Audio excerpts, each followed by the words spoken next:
I went to school for chemical engineering, so I suppose there was always going to be some component of supply chain or operations or something. But the internships that I did during my time at college were not exciting to me. I did not like it. And I actually didn't really like the degree very much. And I thought, oh man, what am I going to do? This is a problem. Because I couldn't afford to change majors.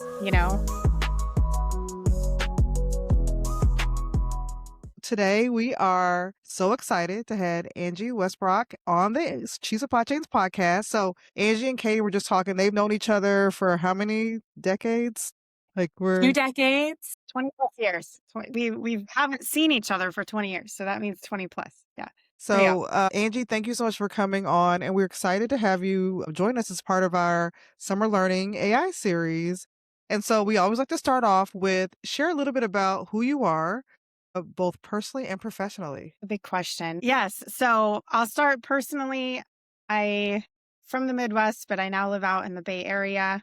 And I have a husband of 22 years now. What year is it? Yeah, 22 years. Two beautiful children, a 14-year-old boy and a 9-year-old girl. They're awesome. And they take the majority of my time and attention, and life is in their Yeah. activities and what they're doing. My son starts high school next year, so we just had his 8th grade graduation. It's been really fun. Love spending time with them, and that's all my hobbies wrapped into two kids right there. From a professional and a career perspective, as we mentioned, I started off in manufacturing. I'm often like, yeah, manufacturing, yada yada yada, CEO of an AI company, of course. Like it's like no offense, right? But the path of my career has always followed the products that I'm most interested in. And so it's funny, I used to joke, it's like we started off at Anheuser-Busch. Well, at 21, beer industry was very, very appealing. I later went into bread and candy. So I did all the carbs around. So I was living in the Bay Area, and it was 2015. I had a 2-year-old. I guess he was a little older than that by then, but I had a toddler, and I was a working mom, a crazy commute, and meal kits came out on the market. So Blue Apron, HelloFresh, I was like Mhm. just starting to learn about those, and ended up like reaching out to them, and they were coming out to the West Coast. So my first sort of leap from big company to early stage startup was HelloFresh, starting up West Coast operations for them. And that was a big pivotal moment in my career because I really took a leap of like, I had this like clear career progression and was already like senior ops leader. And then I'm like moving to this early stage startup with a team of like, 8 people. So, but I loved it. I loved the pace. It was super fun. Did another even earlier stage startup after that. And that kind of squarely put me in the tech world. Later was recruited by Lyft. And that was my first like non-food, retail type of role. But my particular team had like physical locations for driver operations across the whole country in Canada. So there was a lot of the same considerations of distributed teams and operations. And it's just a different kind of supply chain when you're thinking about Yeah. rides. And then, of course, I was there during COVID. So don't even get me started about supply chain during that, because we overnight had to get, like 1 million drivers masks and stuff. It was crazy. But then I was recruited from Lyft to come to Standard AI now almost 5 years ago, initially as the COO. And 2 years ago, we sort of pivoted the direction of the company, and I stepped in as CEO then. So we started off an autonomous checkout company, sort of like a rival to Amazon JWO. Didn't really see the consumer adoption happening there. So I had always, with my background in manufacturing and CPG, especially my bread days when we were DSD into the stores, like direct store delivery, not knowing what was happening in the store was just like the bane of my existence. And I tell people, like in all seriousness, when I have anxiety dreams, oftentimes they're still like bread stacks on warehouse the more, for the holidays. And so when I started, I was like, this technology is so cool and I'm excited about autonomous checkout, but like, what are we doing with the data? I feel like there's like a really interesting way to bring this to retailers. When I stepped in as CEO, that's ultimately the product that we began bringing forward. And that's been almost exactly 2 years ago now. So there you go. Okay. That's the So whole through all story. this, though, there's still this thread of a tie to like this end consumer. So like you're still Yes. you're still like tied to the supply chain. And you talked a little bit about this, like you have gone places that you feel connected to, but did you have like this aha moment ever along your career where you're like, this, I want to be tied to supply chain some way, somehow? I think it's always been, it was probably in college really. And I went to school for chemical engineering, so I suppose there was always going to be some component of supply chain or operations or something. But the internships that I did during my time at college were not exciting to me. I did not like it. And I actually didn't really like the degree very much. And I thought, oh man, what am I going to do? This is a problem. Because I couldn't afford to change majors, that was going to be an extra year of school. So the aha moment for me was senior unit ops lab. You got to like pick the big project that you were going to do for the semester. And one of them was beer and like creating a mathematical model for beer and creating this like, you had to like design Yeah. the factory or whatever. And I was like, wait, beer? Wait, that's chemical engineering. Yes, by the way, it took me to my senior year of college to figure that out. Uh, but that suddenly opened up a new connection point to me where, as you said, I think I've always, I'm naturally an operator that's drawn to the schedules and the like, the supply and how to make it all work together. Like that was always the piece of engineering that was super interesting to me. And I had it once I paired that with products that excited me and I went like, "Oh, I can combine these together and that's really the career I want to go after."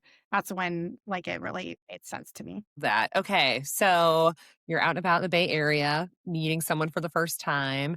How do you describe what you do today?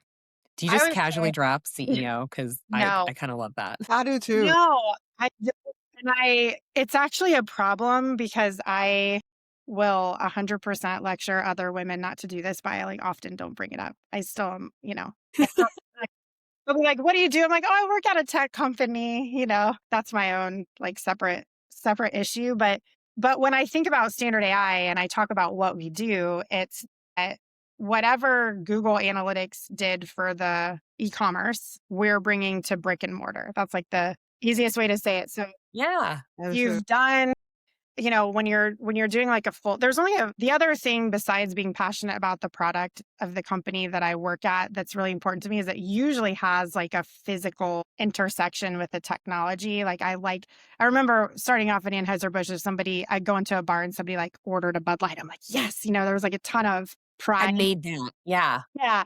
Yeah, and I like, same thing, you're, like, standing at the airport, you're like, "Lift, lift, lift," not like, I just love those brands and getting involved with them, but what did you originally ask me? I totally forgot, sorry. What were How do you you describe how do you describe what you do you just Okay. met? No, sorry, brain. So when I think about telling people what standard AI does and we talk about like e-commerce, it's because there's only a brief period of time where I did like a digital only job. It was like a couple startups ago. And we had started off having a physical component, but we ended up moving all digital. And the pace at which you can do A/B testing is so much fun. You can be like, "Oh, change that button to blue from green and let's see if our conversion goes up." And, ads, you can sort of play with the Mm. conversion. You can think about changing the layout of your website and whether that's going to drive a different consumer behavior. And you know exactly what it is because you can see every click, every place that consumer is navigating. You know what they put in their cart, you know what they took out, right? So the data is such high fidelity that you can make really confident decisions and you can do it a lot faster. But as you know, in physical stores, that is just not the case. There's a huge lag of data and you're often only given the sales transaction logs. So Yeah. you'll get like maybe some foot traffic in or some expected foot traffic that you have historically. And then the transaction logs, but everything in between is just this big, question mark. So that to me is the gap that we're filling is and if you think about the evolution of the internet and e-commerce, and it's like, you know, we were there for it, I remember when they first started doing ads, for example, on the internet, it was like so spammy and not personalized and, it was like ridiculous. Now it's like personalized to the point of sometimes being creepy, but I love it because it really I helps know me. it is creepy to I me. know. I I'm was like, like, "How they're do you know I listening, want that and and I I'm still want it?" clicking on this. I Yeah. know. They know. And by the way, it's super relevant. And I'm like, and thank you, because I actually do need that product in my life and I appreciate it, you know? So when you think about that level of personalization in terms of the experience that it's been able to enable online, that's what we want to bring to brick and mortar. And when you start thinking about also the importance of, I mean, especially looking at from like a supply chain angle, it's already so difficult to try to marry those things that are happening from Mm. fulfillment online versus in store. And now you start to have returns bought online, returned in store, vice versa. It's like, you know, it's very complicated. So when we can start, I'm a data nerd at heart. I'm always been an ops nerd. I've always had a philosophy of you are what you measure. And so if you want to have a strategy that unites your store in store with online, in my opinion, the very first thing you got to do is have similar metrics, right? You got to have similar data, you got to have similar metrics. And so ultimately that's what we're doing is providing those kind of metrics to in store so that they can make decisions faster. You know, we do things like a really concrete example is think about when you post something on LinkedIn, right? You'll have or number of impressions that you got, and then you know how much engagement that you got based on the clicks or the shares or whatever. And it's the combination of those numbers that are very important to you because you can figure out your conversion or, you know, your total reach. Inside the store, we can do things for brands and retailers like tell them, you know, when they put up that new display, how many of their shoppers actually engage with that display or how much were they able to capture attention or were people just walking on by? So now you can start to understand the true conversion funnel and what you're doing in store, whether it's influencing consumers and what they buy. So, Angie, I think you might have just answered this, but I'm going to just double check. So, when you talk about translating technical capability into commercial outcomes, so some of our listeners can hear computer vision, machine learning, and feel very overwhelmed. And so, how would you explain kind of standard AI and what does that physically do, like for your supply chain Yeah. in plain language? So I totally understand what you're saying. And when I talk about commercial outcomes, it's like you can have really cool tech, but cool tech for tech's sake is like what's Mm. the point? Mm. So that tech has to be able to drive a return on an investment and it has to be able to have value for your customer beyond, you know, and I think that's, by the way, that's a great example of what led to our pivot because there wasn't strong consumer adoption of the autonomous checkout solution. And so it doesn't matter how cool the tech is and how accurate we at being able to operate it. If people aren't going to use it, it's not going to drive value. We're using the same tech stack now. We're just bringing it to market in a different way and Right. solving different problems. I Yeah. like that. So, yeah. So, just to talk technically about that a little bit about what happens. And, you know, first, I'll just say this. I think if I had to think of like probably the number one most important quality that I have, I'm not even kidding. In my career, it's like curiosity and not being afraid to ask questions and be like, you know, I work with a team of data scientists, machine learning engineers that are brilliant. I mean, all like many PhDs, just like super. Mm. And sometimes, especially my CTO, he'll explain something to me and I'll be like, nope, didn't compute. Got to try it another way. Give it a different angle. And I'll just be unafraid. You just can't be afraid to say, I didn't understand it that time. Can you give it, you know, can you give it to me another way? Because it is important to understand the technical details behind what you're bringing to market so that you know what you can deliver and where your limitations are, right? So it's super important for me to have a deep understanding of how the technology works, but I'm not a machine learning engineer, you know. But that was true, by the way, Katie, when I was running the maintenance team at Right? the Williamsburg Anheuser-Busch plant, and they told me they needed a sprocket with blah, blah, blah, and I was like, "What? What are we talking about?" You have to learn the language, you have to learn the technical details behind anything that you're doing. So, but going back to AI, I know that's like a area that is more can be more intimidating for people because there is an element of not being able to see exactly how it works, but on a very high level, I think AI is about processing large amounts of data and being able to detect patterns in a way that is, you know, larger data faster, better than what humans can do on their own. And our example is a great one because we use computer vision. So we do everything that I just described. I probably should have said that, but through security cameras. So the security cameras are already in the ceiling. we tap into those streams, and it's very important to maintain privacy and anonymity. So that's what our algorithms do is we've trained them on large retail data sets over years, and it recognizes and can distinguish people from one another without using facial recognition. So it essentially labels, like, as someone's moving, it'll, I'm this like an oversimplification, but I'm just telling you how, how it like works in these terms is it has object recognition. Okay, that's a person. And then it can automatically label now, because we've trained it over so many years, 26 places on that person's body, and it turns them into basically like a little skeleton, like a, walking around, a little stick figure. And now we can see how that person through data is which direction they're moving. A great example is for retail media ads in physical stores is sort of a new, it's not a totally new initiative, but it's definitely gaining more traction in the recent years. And the advertisers on those screens inside a physical store, they want to know how many people viewed it. And did Mm, it actually impact their behavior online? They know, right? Because they're given that total impression and how many people clicked it. But in a store, they pay to put this ad in. They don't have that affirmation or the calculation of being able to say that it created any kind of awareness or incrementality. So because we have these little skeletons that we turn the video into, we now know if they viewed that ad, did they end up purchasing the product afterward? And we do all of that without, we can distinguish between Angie and Katie in the store, but we can't say that it is one of us over the other. So it's all anonymous. And that's really important for privacy and ensuring that we're, same as like if once again using the LinkedIn example, if you're told how many impressions that you got, but you don't know, it's not like it gives you a list of the 1,200 people that saw your post, right? So I would say it's kind of similar to that. We aggregate the data, we give it to our customers, they can use it for different use cases. And, so ultimately when you think about what we're doing, the AI allows us to process all of these video feeds from the security cameras across the store that would just be impossible for a human to sit there and do, right? So Over time. many, like you just said so many things there. One, I love that you started with like ask these questions and just keep asking until because I think we get embarrassed, like, oh, I don't know. And it's like, nope,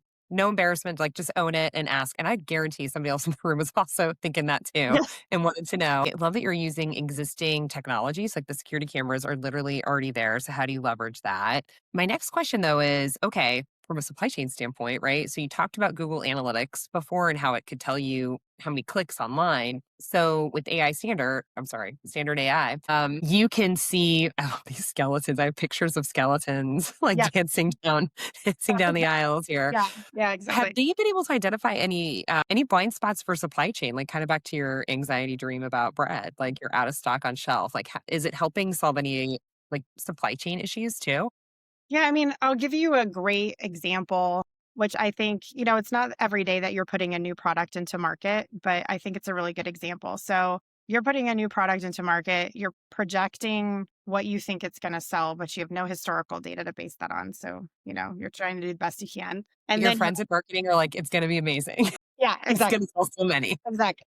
Buy 2 months supply right now, but then you are waiting for that transaction log data to be able to tell you if it's performing and if it's performing to what you expected. And I mean, that's fine. That's telling you what happened, but it's not giving you the opportunity to influence it when things go badly. So, like this example is if something is selling great, then there's no problem. But if it's not selling, the question is it an awareness problem? So I just had no impressions on this new product and no conversion. Therefore, I need to invest in marketing, placement, signage, something to increase awareness. Or is it a product market fit problem? So, like, they are going up and engaging with it and they're not buying it.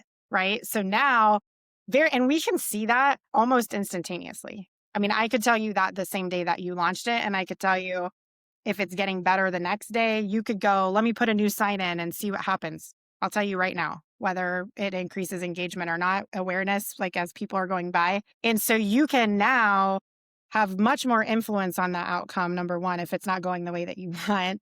And then Yeah. two, be able to use that information to better predict how to adjust, your supply in the meantime.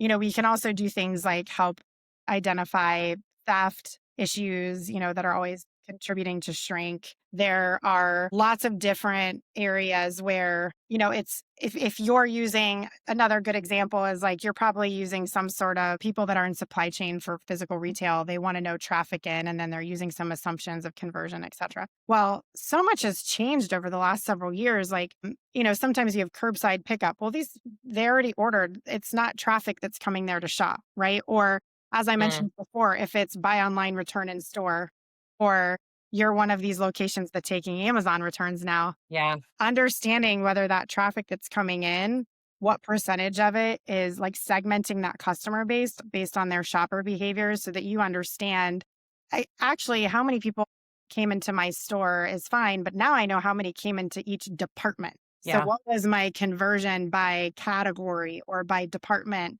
so that I can do much better planning in terms of both inventory and then also labor planning, both. The thing I love about this, and I used to ask this question all the time because it felt like to our earlier conversation where the social media knows so much more about us, like it's creepy. But then it felt like in like a demand situation with our consumers, like we don't know anything sometimes, or like Yeah. we're surprised. You know what I mean? Like I was always like, how come they can like tell you exactly what kind of stupid random hat, on Instagram that I want, and then we act like consumer behavior, so I just love this connection of that because I was always questioning, like, I feel like there's so much information out there. Like, why can't we harvest it for better analytics for demand? It's so interesting. I'll give you another example, and it makes me chuckle to hear you say that because think about going back to my example. If you're changing something online, you can change it.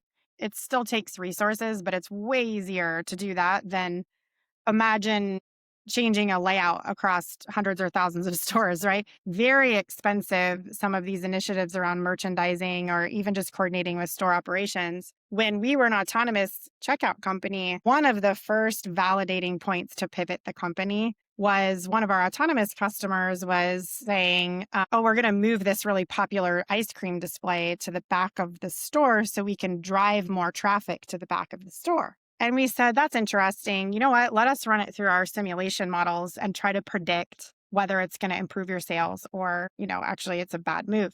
And when we ran it through our models, we predicted that the traffic would be down and the number of takes would be down, and we predicted it by a certain percentage. And then when they did it in real life, we were like more than 90% accurate on both metrics. And it was negative, like it was a negative impact to sales. And number one, I'm like, we should do this as a product. Like we should start investigating this more. And two, I feel less like a special snowflake.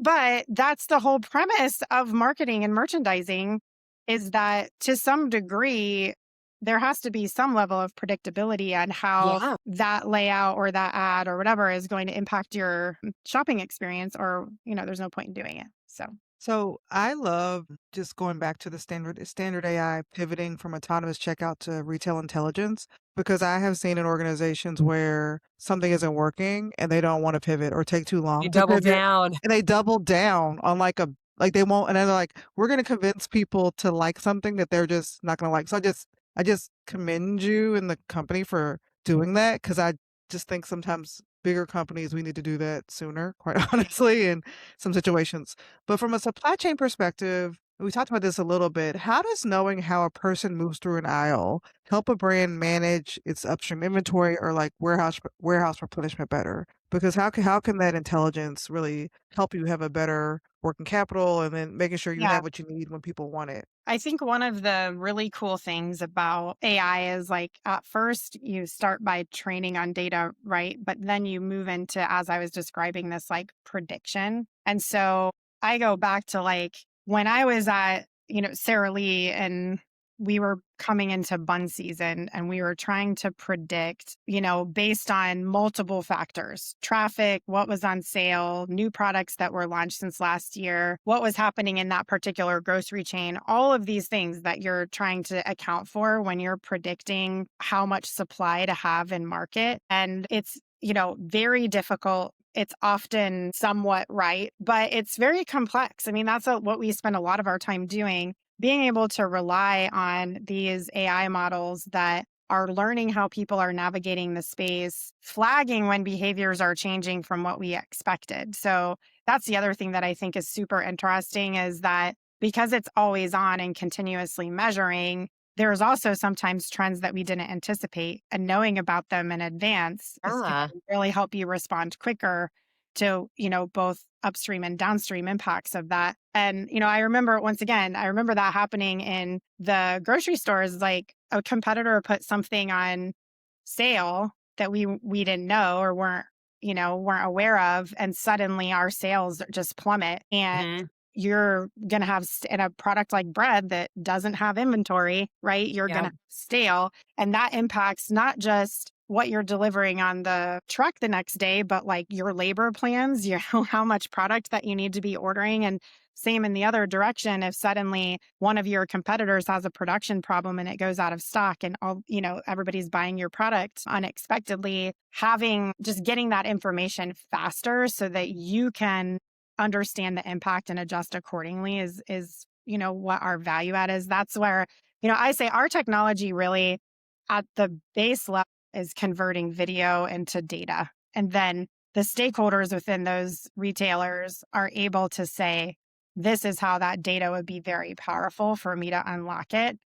And, I'm not creating a product for every one of those stakeholders, but they can say, wow, if I had, and that's what happens with our customers is they'll say, could you do this metric instead? Like that would be really powerful for us to know that in advance. We start measuring, seeing if we can do that metric.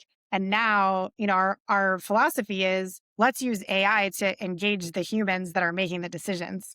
Yeah. It's like provide more data faster so that the humans making the decisions can be empowered to do that with more confidence and at a faster pace than what they can do now. I love that too, because I think sometimes, again, people hear AI and they think like job replacement. It's like there's no way that any human could possibly process as much, but it'll actually make you more effective in your role. Exactly. Yeah. Yeah. Exactly. And more efficient, more confident. Like that's where I just think back to these, we put so much money into these campaigns that are supposed to have a lift in sales. And the lift is, as we were discussing, projected and negotiated in advance. And you're securing the supply chain to be able to support this campaign. Yeah. And then I've always said to my teams, we can just react to the metrics that are provided to us, or we can try to influence those outcomes Mhm. better than just historically explaining what happened. So right now, just because of the limited data in stores, you can say, we didn't hit our target and now we have surplus product and we need to find a home for it, or, whatever the implications are. What would be way better is very much earlier in that decision tree, understanding, as I mentioned before, why isn't it performing? How might we be able to make this a better and different outcome than what it's headed for right now? That's more important than even being able to explain what happened. Huh. I love it. Okay, so this kind of leads into the next question then. You have talked about, I love this. So you've described AI as a category 5 typhoon. It's coming. But in your experiences, you're seeing maybe it's retailers or in supply chain, like they're trying to do AI, but maybe we haven't been as effective at like using it. Like, what do you see as some of the mistakes that maybe people make when they first try to implement it? Are they trying to go too big, too small? Like, what have you seen as if others have tried to use AI? Yeah, it's funny because it really depends on the size of your organization, right? And so you'll have just various stages of adoption among your teams. So you've got your super user who's willing to, adopt every tool that's out there and probably talking about it with all of their team. And then you've got sort of the cautious person in the background saying, "Wait, did what's the privacy on that, or is it secure? Like how are we using Mhm. that tool?" And so I understand it because there's a lot of tools out there that we can adopt. And I think for organizations to have the most amount of impact, there has to be clear strategy around it. I mean, we talk to our customers, especially when we're going in to do a pilot, is let's really decide on what are the top 3 strategic initiatives or problems that you're facing in your organization. And let's make sure that we're just focused on those to start, because you can use and incorporate AI into every single aspect of your business, your company, but not all of that is going to have the same return. And we all know change management can be very difficult. And so that's what I continue to, that's the way I think about it is like, let's not just say we need an AI strategy. Like that's let's say, what are our key initiatives as a company? And is there an AI tool that's going to help me solve that? If not, don't use AI for it.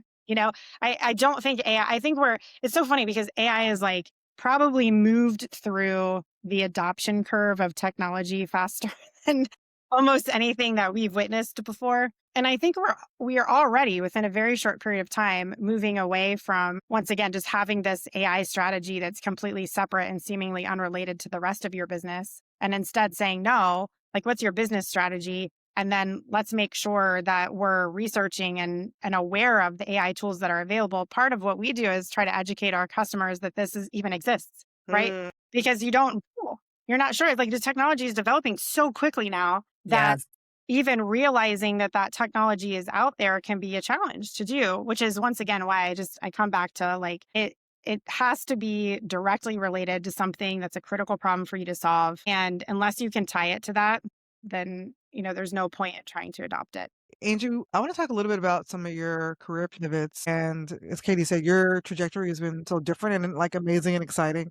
Katie and I have been very similar in our career. We're always like jealous, like, wow, you jumped to do that. But can you talk about how your experience in manufacturing, and I would say, Katie, I think Katie and I both say probably the hardest jobs we've had in manufacturing, and like so much responsibility and accountability at a very young age, which was kind of shocking at the time. But can you Shocking talk now. about, I know, how that has helped you be a better CEO at your company today? Fundamentally, I've said the same thing. I would not have the career that I have now if I didn't start off in operations right out of college with the level of responsibility that we had. My very first shift as a supervisor at Anheuser-Busch was on midnight shift, my very first one alone, and it was like 3 in the morning, and they call in, we had the big Motorola, Oh, you yeah. know, talkies, I love Milwaukee.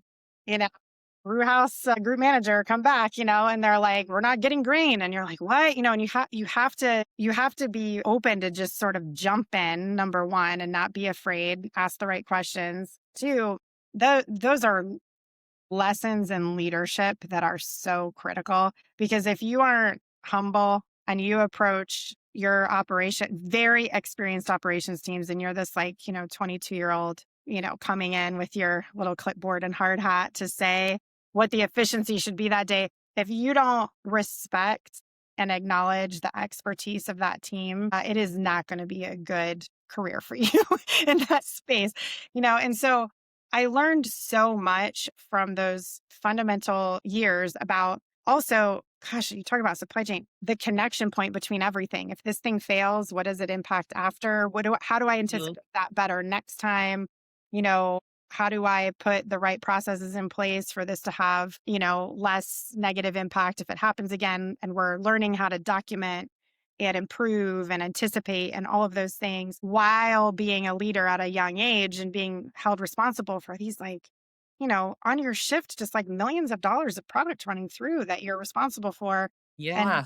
expensive equipment. Like, I remember I used to train the group managers. That was our title back then. And I used to say to them, look, I'm not kidding. You are going to make a mistake, and it's going to be so embarrassing that you do not want to come into work the next day. Like, that's how big the mistake is going to be. And you have to just own it, accept it, learn from it, promise you're going to learn from it. But what you can't do is be afraid to make a mistake and therefore not make a decision, right? So Mm. don't be afraid to make a decision. Understand you're going to make a mistake. Mistakes are okay. Just don't do them more than once. You know, try to, That's try to such learn. good advice, Angie. It's such good advice. Yeah. So because you have to, that's, I think, what has stayed with me so importantly is, if you don't have you in order to influence any situation, you're going to have to take some risks, and you're going to have to put yourself out there, whether that's in your projection and owning it, or you're, Mm.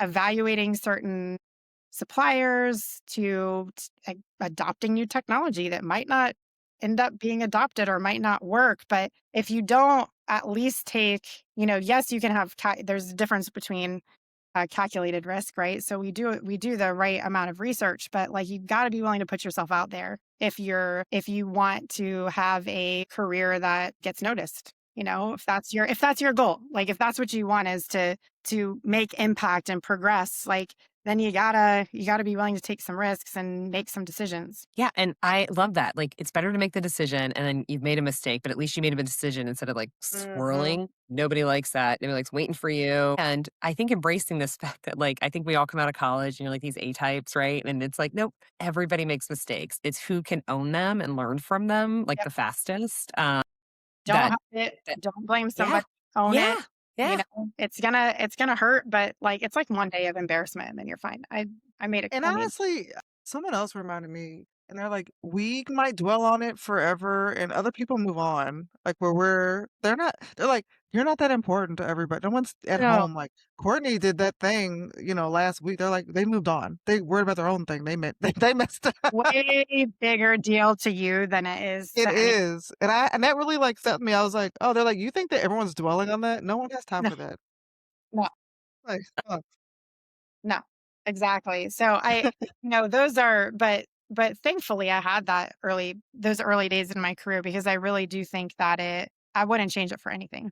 And loved that. I love those jobs. They were so cool. They were so good. How Yeah. awesome to be able to have such responsibility. But then I always talk about this, like I was not really athletic in my younger days. I wasn't on any sports teams. And I do feel like when you're in operations and you're working on this like common goal together and by the way, get like pretty instant feedback on whether it's going well or not well. And every day is a little bit like being in sports where like sometimes you win and sometimes you do not, right? And you have to be able to like you have those days of remember when you'd have a power outage in the brewery? Yeah, it was I mean, you knew you just it was brutal, especially if it lasted more like a half an hour. Your whole week is ruined. And being able to pull together and work on it as a team and see it as a team you're working towards the same goal, you're achieving the same things together, can just be really fulfilling, and if that's how you approach your career. And once again, that's why I say, if you look at my career from beginning to end, it doesn't necessarily look like it flows. But for me, the jobs haven't been that different. I mean, I've never been the expert in the room, never once. I've always relied on the team around me, asking the right questions, understanding where we're headed, and working together to solve problems, celebrate when we win, and move on when we don't. And I think that's fundamentally the same, no matter your industry, your company, whatever you're working on. so good. Okay. So we're going to move into a quick rapid fire Ooh, okay. of AI. I know that was like such a good leadership lesson. I was like, let's wrap it with that one. I know. Mm. Okay, so this is rapid fire AI Mythbusters. First one, AI is going to replace all warehouse workers.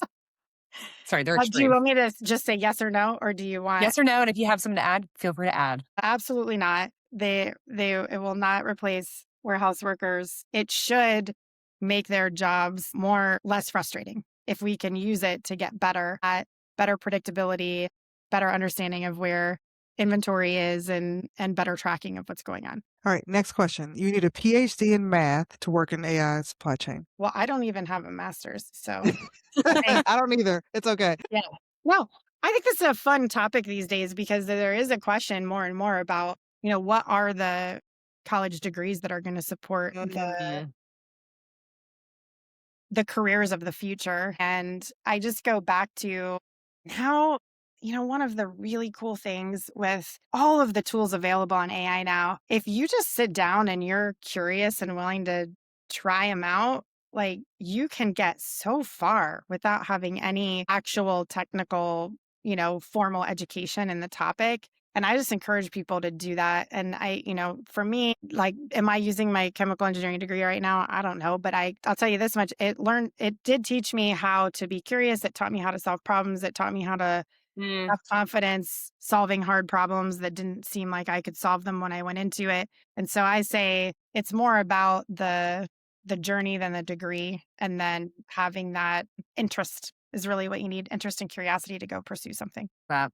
All right. AI is only for the biggest companies like Amazons or Walmarts. I think it's probably harder for them. Don't you think it's probably harder even for the biggest companies because they just have so much to consider before they can adopt a new tool? I mean, it's one of the reasons True. I like being in a smaller, in the tech world and startups is we can we can have an idea and implement it to the entire company like in hours, you know? Oh my We have like gosh. we have a Slack channel that's like, full of the updates on tools or things that people find useful. And if somebody finds a really good tool, it's in there and we're just using it like the next day. So That's I amazing. think they, obviously they can pick one thing and have massive impact related to it, but I think it is actually more for everyone than even the biggest ones out there. So, all right, Angie, this has it went by so fast. Been such a I know. pleasure. I think great leadership information and just like awesome information and how we're bringing AI data and how that comes to life in like supply chain, like in physical stores. I think this has been an amazing conversation. So thank you so much for Yeah. coming on the podcast Yeah, today. it's a little bit of a different angle for the I love it. I loved it. It thinking was so about good. yeah, just like another way to imagine using AI, computer vision in a way that you haven't maybe thought about it before. Because I always say LLMs get all the, like, attention, That is But if true. you're in a digital world, that's amazing, but if you're in a physical world, LLMs have less use for you, right? So, Well, thank you so much. yes, it's been awesome It's so to good. talk with you.